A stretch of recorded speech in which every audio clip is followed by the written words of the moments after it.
ನಮಸ್ಕಾರ ಸ್ನೇಹಿತರೆ. ಮರಾಠ ಸಾಮ್ರಾಜ್ಯದ ಸ್ಥಾಪನೆಗೆ ಮತ್ತು ಛತ್ರಪತಿ ಶಿವಾಜಿಯ ಆಡಳಿತಕ್ಕೆ ನಾಂದಿ ಹಾಡಿದಂಥ ಪ್ರತಾಪಗಡ ಕೋಟೆಯನ್ನು ನೋಡಕ್ಕೆ ಹೊರಟಿದ್ದೀನಿ ಸ್ನೇಹಿತರೆ. ಇದು ಸಾತಾರದಿಂದ 75 ಕಿಲೋಮೀಟರ್ ಮತ್ತು ಪುಣೆಯಿಂದ 140 ಕಿಲೋಮೀಟರ್ ದೂರದಲ್ಲಿದೆ ಸ್ನೇಹಿತರೆ. ಇದು ಪಶ್ಚಿಮ ಘಟ್ಟಗಳ ಕಾಡಿನ ಮಧ್ಯ ಸುಮಾರು 1080 ಮೀಟರ್ಗಳಷ್ಟು ಸಮುದ್ರ ಮಟ್ಟದಿಂದ ಎತ್ತರದಲ್ಲಿದೆ. ಹಾಗಾದರೆ ಸ್ನೇಹಿತರೆ, ಬರ್ರಿ ಇವಾಗ ಆ ಒಂದು ಮರಾಠ ಸಾಮ್ರಾಜ್ಯದ ಸ್ಥಾಪನೆಗೆ ನಾಂದಿ ಹಾಡಿದಂಥ ಪ್ರತಾಪಗಡ ಕೋಟೆಯನ್ನು ನೋಡಕ್ಕೆ ಹೋಗೋಣ. ಅಲ್ಲಿಗೆ ಹೋಗೋವರೆಗೂ ಈ ಕಾಡಿನ ಸೌಂದರ್ಯವನ್ನು, ಈ ಕಾಡಿನ ಸೊಬಗನ್ನು ಅನುಭವಿಸ್ತಾ ಹೋಗೋಣ.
ಸ್ನೇಹಿತರೆ, ಇಲ್ಲಿ ಏನು ಕಾಣ್ತಾ ಇದೆ ಇದು ಪ್ರತಾಪಗಢ ಕೋಟೆ ಹೋಗಲಿಕ್ಕೆ ಎಂಟ್ರನ್ಸ್ ಆರ್ಚ್.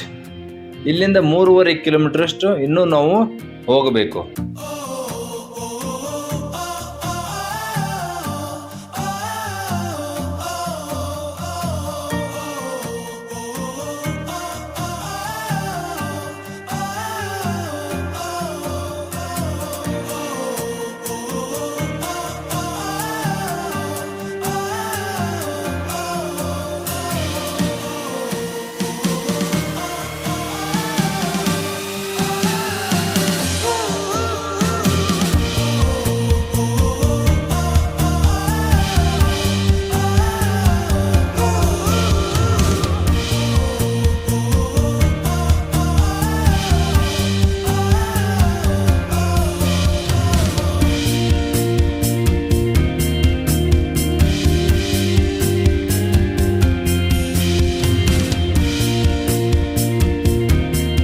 ಸ್ನೇಹಿತರೆ, ಇವಾಗ ನಾನು ಪ್ರತಾಪಗಢ ಕೋಟೆನ ರೀಚ್ ಆಗಿದ್ದೀನಿ.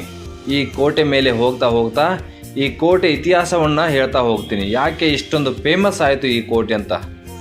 ಸ್ನೇಹಿತರೆ, ನವೆಂಬರ್ 10, 1659ರಂದು ಈ ಪ್ರತಾಪಗಢ ಕೋಟೆಯ ಕೆಳಗೆ ಒಂದು ಯುದ್ಧ ನಡೆಯುತ್ತೆ. ಅದು ಛತ್ರಪತಿ ಶಿವಾಜಿ ನೇತೃತ್ವದ ಮರಾಠ ಪಡೆಗಳು ಮತ್ತು ಬಿಜಾಪುರದ ಆದಿಲ್ ಶಾಹಿಗಳ ಜನರಲ್ ಆಗಿದ್ದಂಥ ಅಫ್ಜಲ್ ಖಾನ್ ಪಡೆಗಳ ಮಧ್ಯ. ಈ ಯುದ್ಧ ಯಾಕೆ ನಡೆಯುತ್ತೆ ಅಂದರೆ, ಶಿವಾಜಿ ಬಿಜಾಪುರದ ಸೇನಾಪತಿ ಶಹಾಜಿ ಭೋಸ್ಲೆಯವರ ಮಗನಾಗಿದ್ದ. ಪುಣೆ ಪ್ರದೇಶದಲ್ಲಿ ಶಹಾಜಿಯ ಜಾಗೀರನ್ನು ನಿರ್ವಹಿಸುತ್ತಿದ್ದ. ಬಿಜಾಪುರದ ಸರ್ಕಾರದಿಂದ ಸ್ವತಂತ್ರವಾಗಿ ಕಾರ್ಯನಿರ್ವಹಿಸಲು ಪ್ರಾರಂಭಿಸಿದ ಮತ್ತು ಪುಣೆಯ ಸುತ್ತಲಿನ ಬಿಜಾಪುರದ ಸಾಮಂತರ ಪ್ರದೇಶಗಳನ್ನು ವಶಪಡಿಸಿಕೊಂಡು ಸ್ವತಂತ್ರ ರಾಜ್ಯವನ್ನು ಸ್ಥಾಪಿಸಲು ಪ್ರಾರಂಭಿಸಿದ. ಅದರ ಸಲುವಾಗಿ ಶಿವಾಜಿಯನ್ನು ಸೆರೆ ಹಿಡಿಯಲು 1659ರಾಗ ಬಿಜಾಪುರದ ಸರ್ಕಾರ ಅಫ್ಜಲ್ ಖಾನ್ ನೇತೃತ್ವದಲ್ಲಿ 12,000 ಸೈನಿಕರನ್ನು ಕಳಿಸುತ್ತೆ. ನವೆಂಬರ್ 10, 1659ರಾಗ ಶಿವಾಜಿಯ ಜೊತೆಗಿನ ಒಪ್ಪಂದದಾಗ ಶಿವಾಜಿ ತನ್ನ ಭಾಗಣಕ್ ಎನ್ನುವಂಥ ಲೋಹದ ಹುಲಿ ಪಂಜ ಮತ್ತು ಕಟಾರಿ ಮೂಲಕ ಅಫ್ಜಲ್ ಖಾನನನ್ನು ಕೊಂದು ಬಿಜಾಪುರಿ ಸೈನ್ಯದ ಮೇಲೆ ದಾಳಿ ಮಾಡಿ ಹಲವಾರು ಸೈನಿಕರನ್ನು ಕೊಂದು ಹಾಕಿ ಆ ಯುದ್ಧವನ್ನು ಗೆದ್ದು ತನ್ನದೇ ಆದ ಮರಾಠ ಸಾಮ್ರಾಜ್ಯವನ್ನು ಕೆತ್ತಿದನು.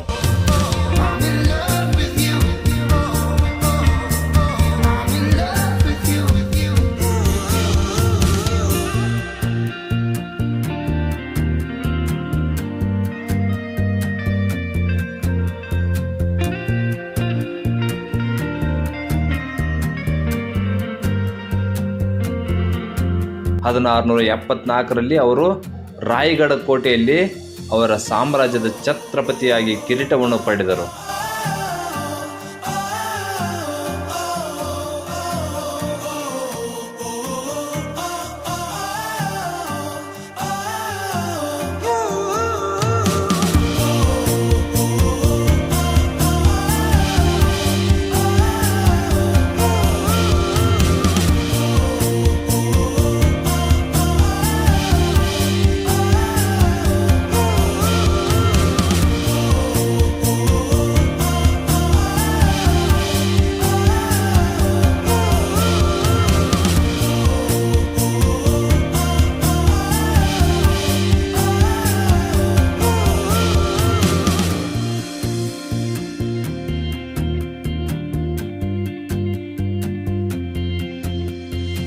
ಮರಾಠ ಸಾಮ್ರಾಜ್ಯದ ಸ್ಥಾಪನೆಗೆ ನಾಂದಿ ಹಾಡಿದಂಥ ಈ ಒಂದು ಪ್ರತಾಪಗಢ ಕೋಟೆಯ ಇತಿಹಾಸದ ಪುಟಗಳಲ್ಲಿ ಚಿರಸ್ಮರಣೀಯವಾಯಿತು. ಹಾಗೂ ಮರಾಠರ ಒಂದು ಧ್ವಜವಾದಂಥ ಕೇಸರಿ ಬಣ್ಣದ ಬಾವುಟ ರಾರಾಜಿಸಿತು ಆಕಾಶದಲ್ಲಿ.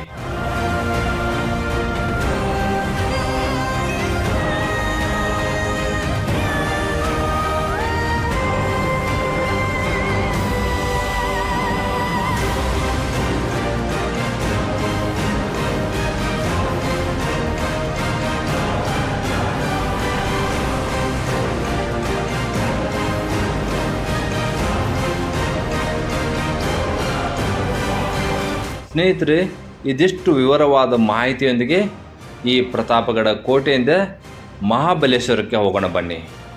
ನನ್ನ ಮುಂದಿನ ಮಹಾಬಲೇಶ್ವರ ದೇವಸ್ಥಾನದ ವಿಡಿಯೋಗಳ ಜೊತೆ ಮತ್ತೆ ತಮ್ಮನ್ನು ಭೇಟಿಯಾಗುತ್ತೇನೆ. ಅಲ್ಲಿಯವರೆಗೂ ನಮಸ್ಕಾರ. ಜೈ ಹಿಂದ್.